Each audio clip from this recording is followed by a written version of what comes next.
You're Locked on the New York Rangers, your daily podcast on the New York Rangers. Part of the Locked On Podcast Network, your team every day.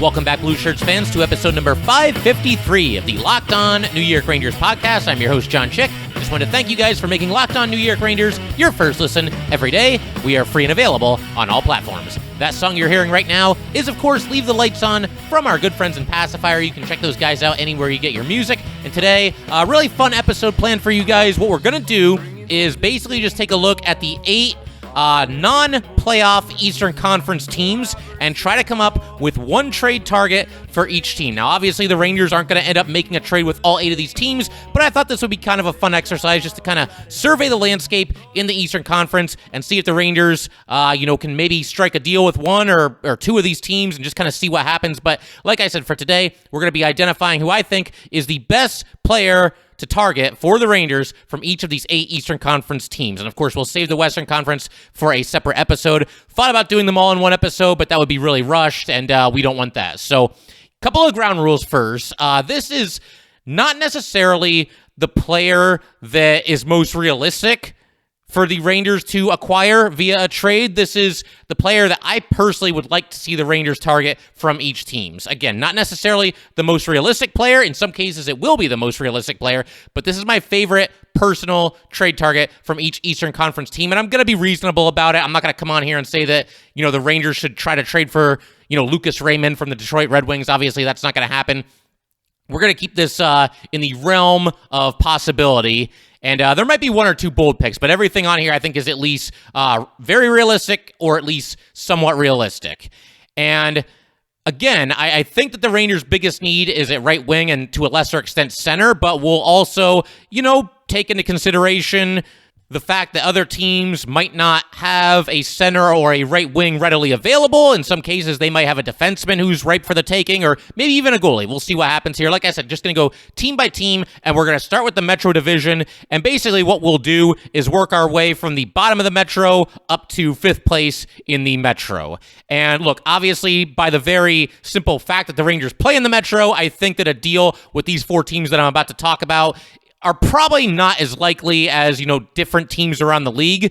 But be that as it may, I don't think it's impossible that the Rangers would strike a trade with one of their fellow Metro teams. And with that said, let's go ahead and kind of kick off the countdown here. We're going to start with the Philadelphia Flyers because they are dead last in the Metro. They are a complete mess. We saw AV get fired earlier this season.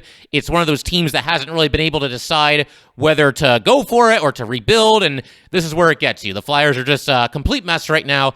And they have a lot of impending unrestricted free agents. That's the good news if you're a Flyers fan because, there's a lot of guys that they could ship away at the deadline. I mean, Claude Giroux, Derek Brassard, Gerald Mayhew, all UFAs at forward, and then basically all their defensemen are impending UFAs. You got guys like Rasmus Ristolainen, Justin Braun, Keith Yandel, Kevin Connaughton, and Nick Seeler. So there's quite a few. As far as who the Rangers should target, I'm going to go ahead and stick with the guy that we've talked about quite a bit on here, and that's Claude Giroux. I mean, he's someone that, I think could obviously really help the Rangers. I still do think it's pretty unlikely that the Rangers and the Flyers would shake hands on a deal like this, and even more so from the Rangers' perspective, because if you're the Flyers and you trade Claude Giroux to the Rangers, that's going to sting a little bit, but in all likelihood, Claude Giroux is not going to re-sign with the Rangers when this season ends, so he'd only be here for the last handful of games of the regular season, and then also however many games that the Rangers play in the playoffs. But if you're the Rangers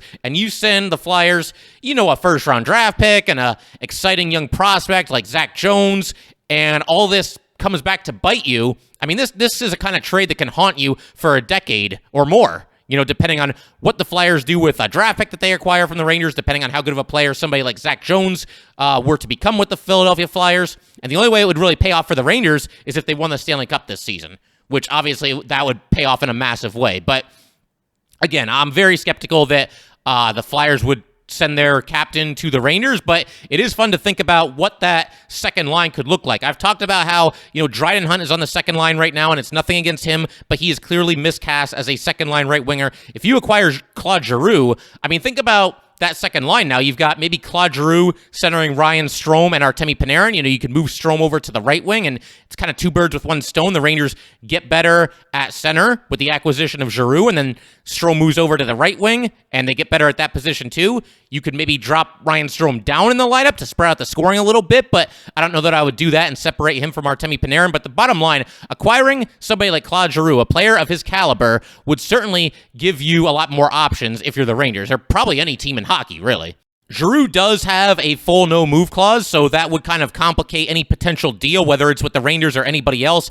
I'm not so sure how Giroux would feel about playing for the Rangers, who he's conditioned to not like over the years. He's been with the Flyers since 2007, 2008, so we'll see if he were to give a thumbs up to a trade that involves the Rangers. It still feels like a little bit of a long shot, but somebody that I think the Rangers should at least do their due diligence on, at least give some serious consideration, try to put together a competitive offer for Claude Giroux, even if he is just a rental. Don't overdo it. Don't sell the farm just to rent Claude Giroux for half of a season.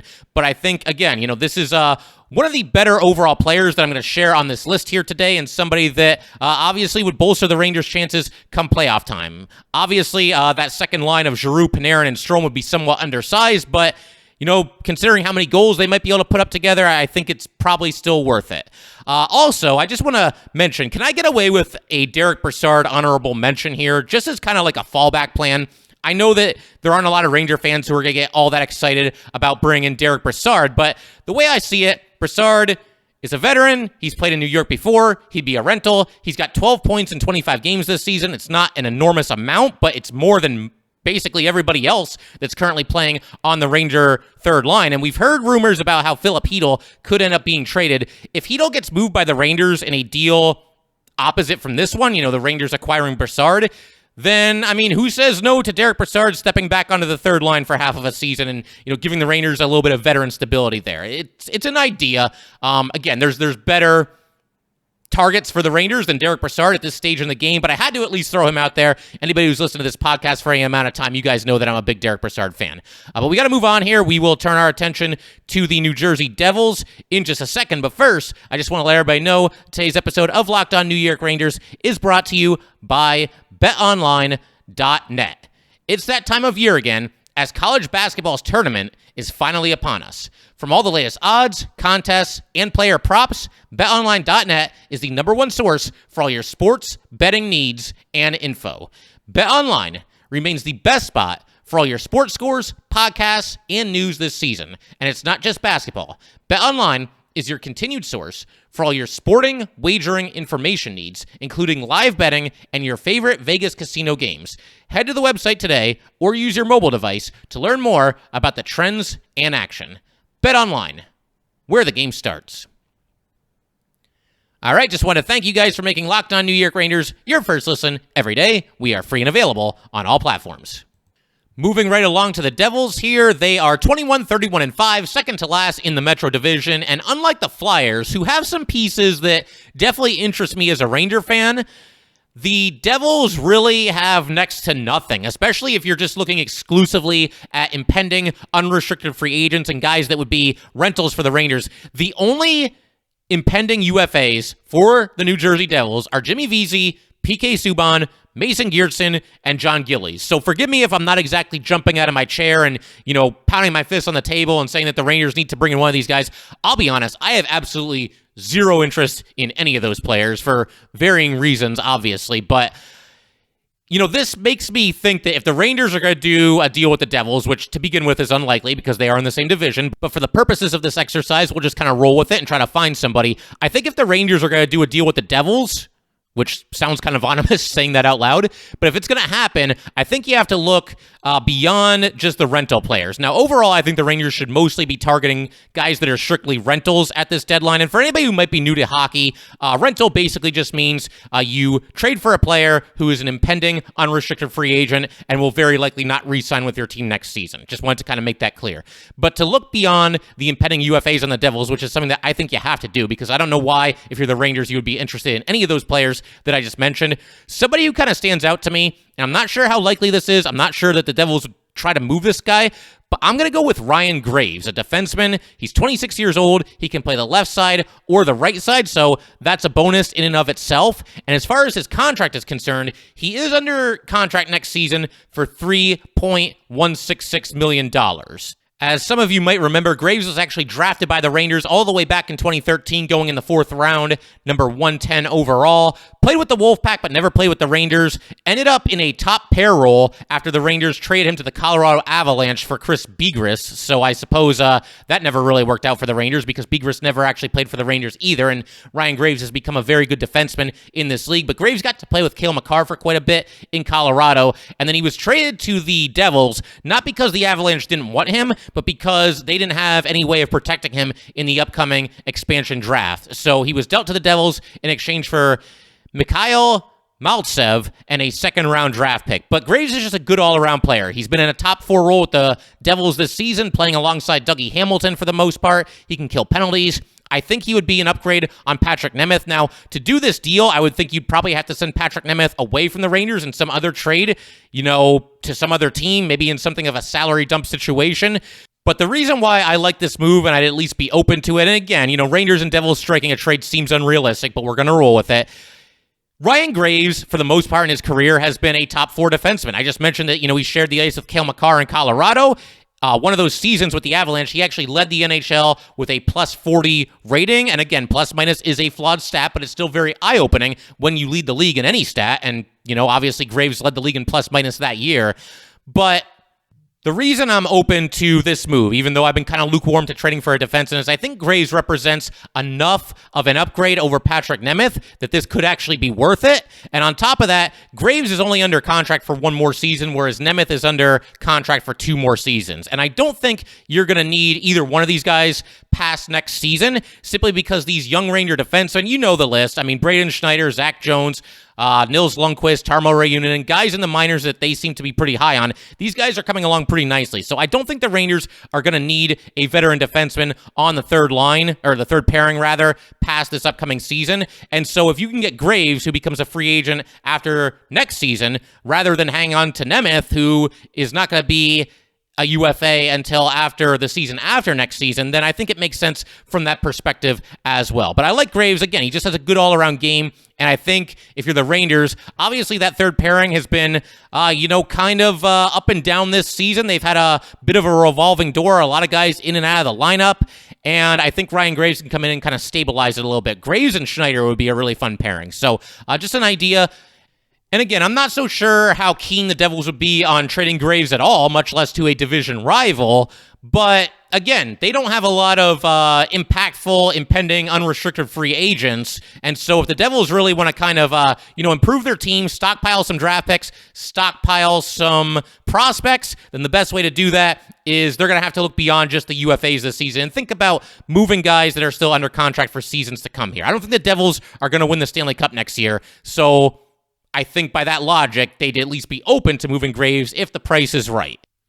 We'll go ahead and move right along to the New York Islanders, one of the most disappointing teams in the NHL. They are 21, 24, and 8, and in 6th place in the Metro Division. And again, a deal between the Rangers and Islanders does not seem likely at all, but I want to throw out at least a couple of names here. And I would say, looking at this, I pretty quickly narrowed it down to either 37-year-old left winger Zach Parise or 39-year-old right and left defenseman Andy Green. Both of these guys are impending unrestricted free agents. Both would give you another veteran, guys that have obviously been to the playoffs a good amount of times throughout their career.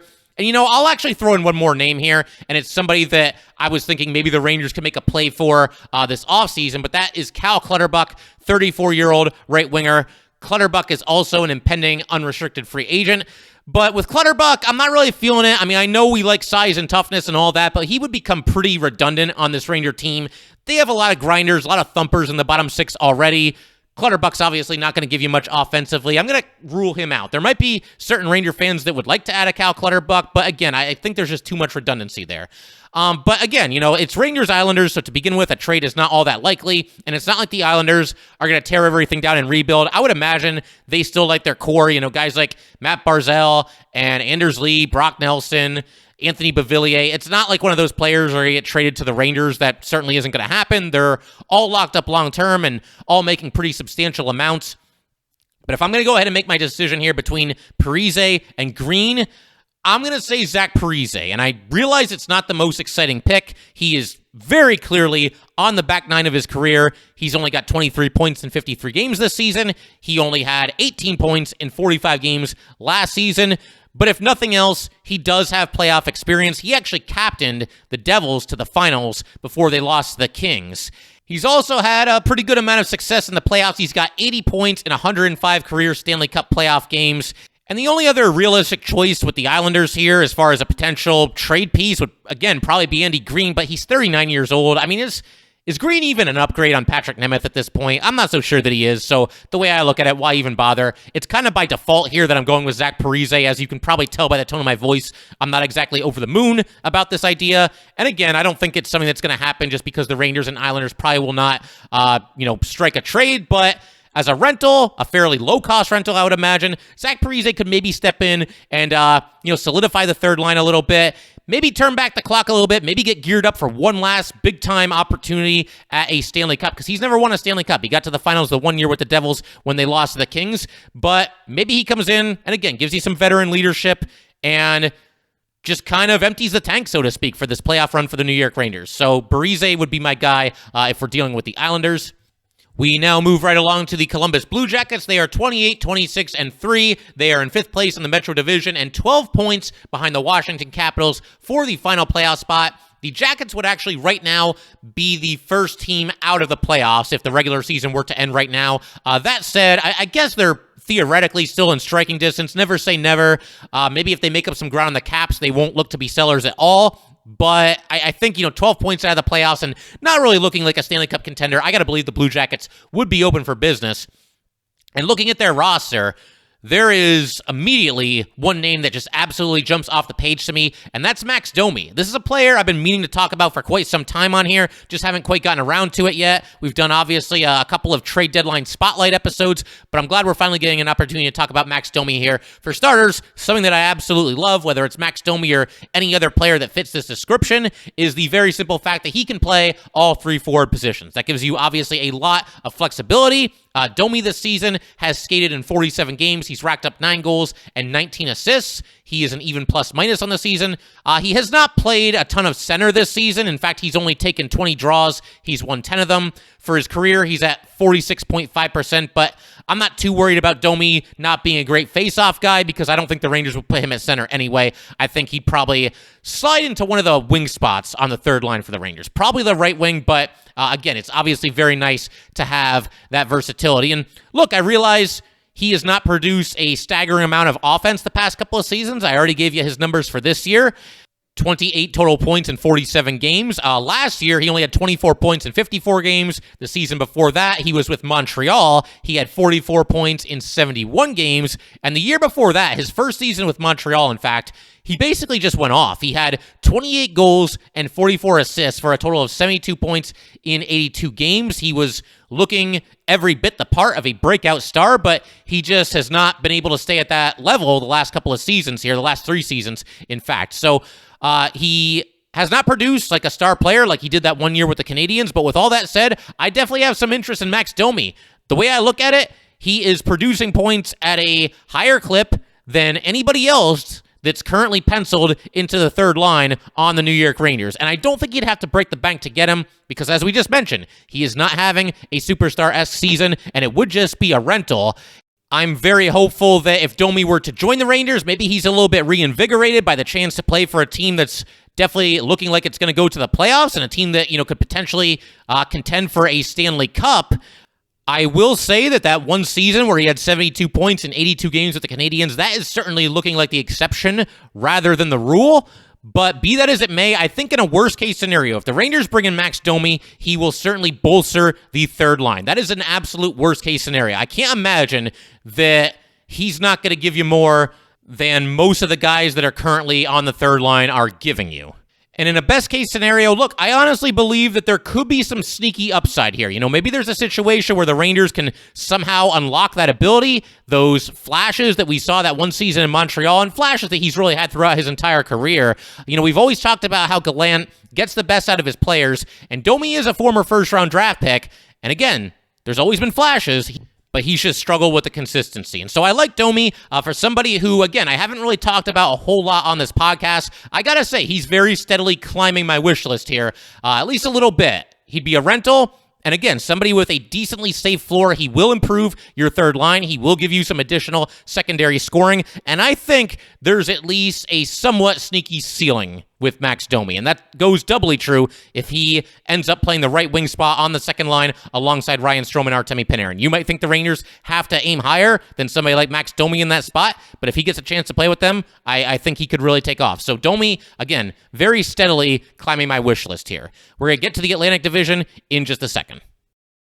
All right, moving right along to the Atlantic Division here. We're going to start with the last place Montreal Canadiens. They were in the Stanley Cup Finals last season and are absolutely terrible this season, although they are playing a little bit better for former Locked On New York Rangers guest Marty St. Louis. So good for them, and obviously very happy for Marty that his coaching tenure is getting off to a pretty good start there. But the Canadiens are sellers. Nothing is obviously going to change that at this point in the season. And looking at their roster, I'm going to go with Ben Chiarot. Chiarot's name comes up every now and then when it comes to potential Ranger trade targets. He is a 30-year-old defenseman. He can play the right side or the left side. He is skated in 51 games this year, 7 goals and 9 assists. He's a -19, although that's certainly the product of playing on a terrible team. He averages 23 minutes and 24 seconds of ice time, also has 106 hits and 83 block shots. Just a hard-nosed defenseman and somebody that's not going to have any shortage of callers, come trade deadline time. He certainly is going to be traded. Might be a little bit of a bidding war, and for that reason, I could see the Rangers maybe backing out a little bit just because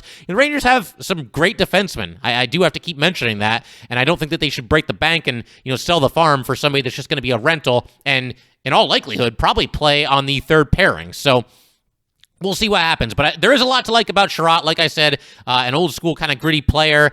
He plays on the top pairing with Montreal. So, what a luxury that would be. Somebody that's on the top pairing on his current team could come to the Rangers and maybe be on the third pairing, which would be pretty crazy. But big guy, obviously built for playoff hockey, played very well during the Habs run to the Stanley Cup Finals last season. But yeah, he goes 6'3", 234 pounds. We all know how physical the playoffs can be. I've also mentioned that if the Rangers do make a deal for a defenseman, and I'm going to come back to this right now, then I would like the other team to take Patrick Nemeth as part of the deal. Now, obviously, the Canadiens are not going to trade us Ben Chiarot for Patrick Nemeth straight up. That would make absolutely zero sense from their perspective. But if the Raiders include a draft pick and a prospect for Ben Chiarot, and then also ask the Canadiens to take Patrick Nemeth, I think something like that could potentially work. It's kind of reminiscent of the trade where the Rangers sent Mark Stahl to the Detroit Red Wings. That was a little bit more ridiculous because the Rangers basically just gave the Red Wings a second-round draft pick and said, here, take Mark Stahl off of our hands so that we don't have to pay him.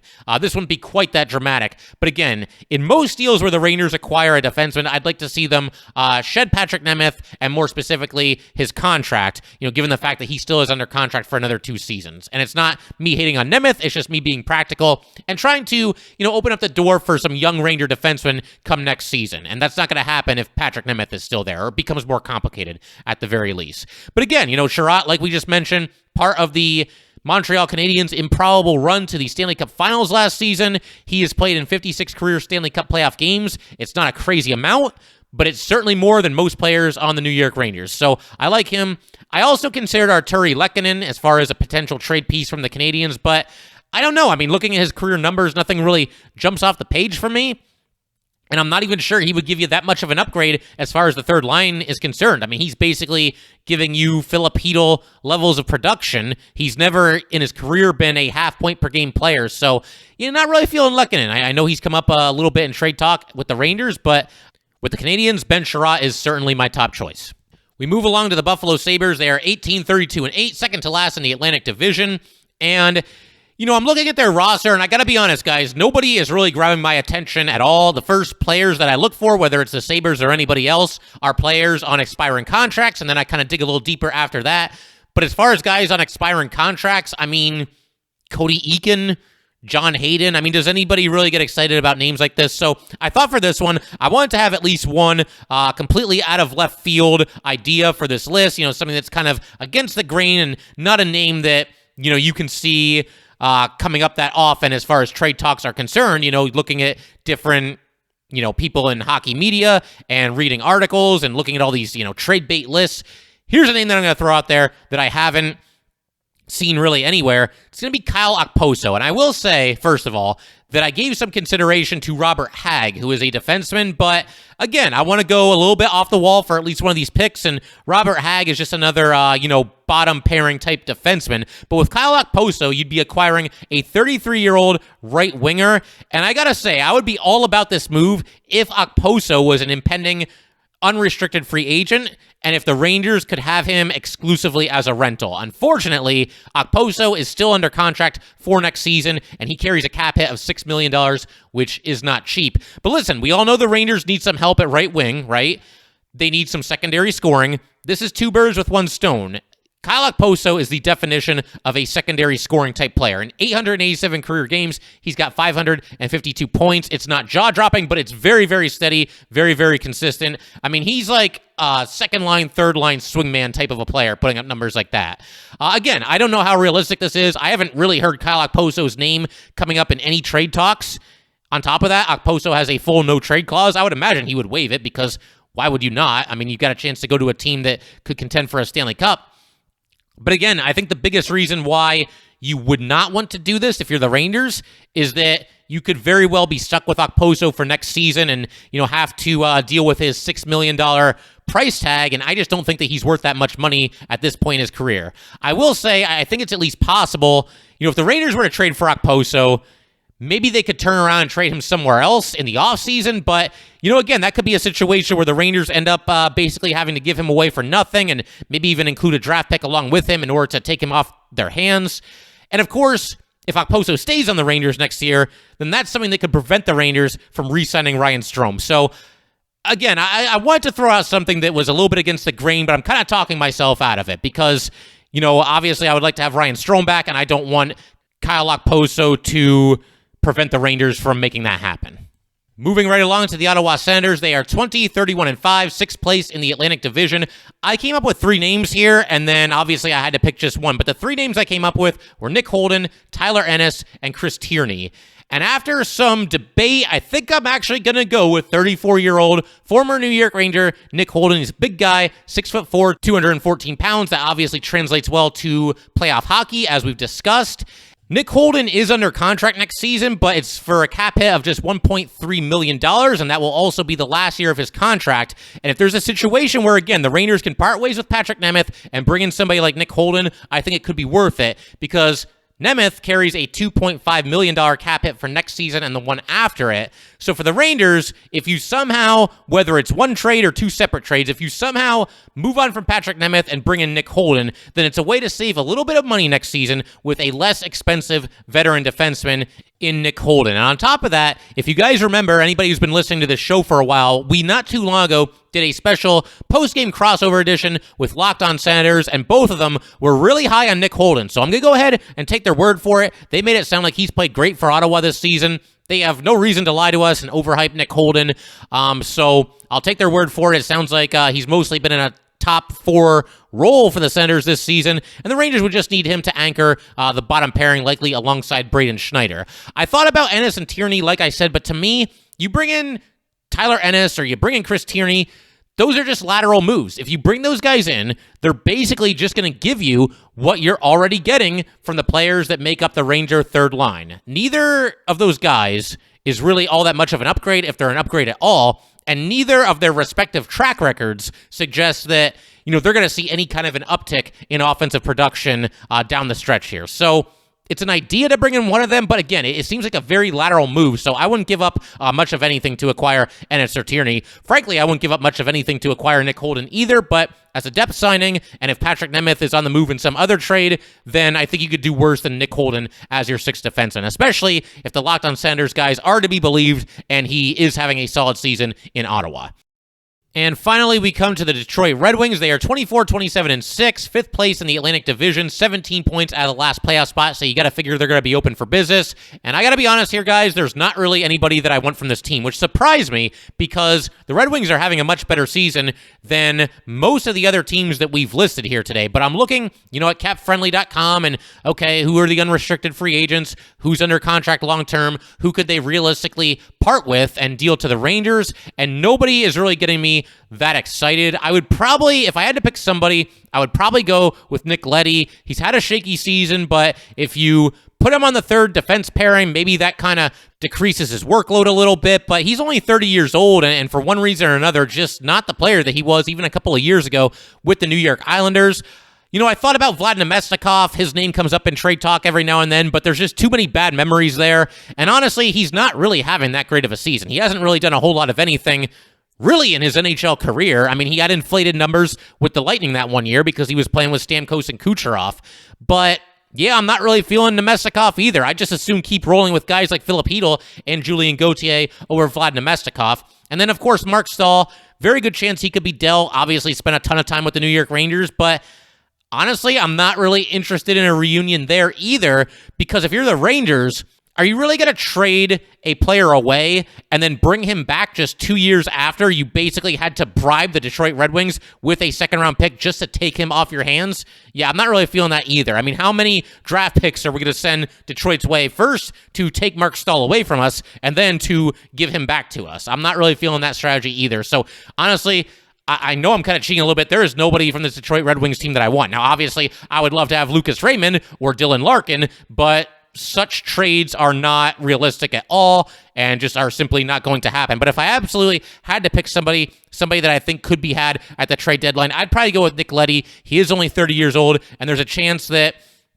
he kind of rediscovers the magic. I mean, he would be asked to do less with the Rangers because I think for sure they would have him on the third defense pairing alongside Braden Schneider, so he'd see a decrease in ice time. Maybe that could help him a little bit, but yeah, nobody on the Detroit Red Wings that I'm really clamoring, for the Rangers to trade for. But we will move on to the Western Conference in a future episode, very likely sometime next week. Obviously, in our last episode for this week, we're going to break down everything that happens tonight between the Rangers and the St. Louis Blues. Definitely looking forward to that and hoping that the Rangers can turn in one of their trademark bounce-back performances. But like I said, this is a ton of fun, going through the Eastern Conference teams in today's episode. But that will do it for today, guys. Once again, if you'd like to get in touch with this podcast, please send an email to lockedonnyrangers@gmail.com. Once again, that is lockedonnyrangers@gmail.com. And definitely give us a follow on Twitter as well, @LO_NY_Rangers. Once again, that is @LO_NY_Rangers. Thanks again, guys. I'll see you next time. Thanks for making Locked On New York Rangers your first listen every day. Now make your second listen Locked On Fantasy Hockey. Host Steele Rodine and Flip Livingston help you become the expert of your fantasy league. It is free and available wherever you get your podcasts.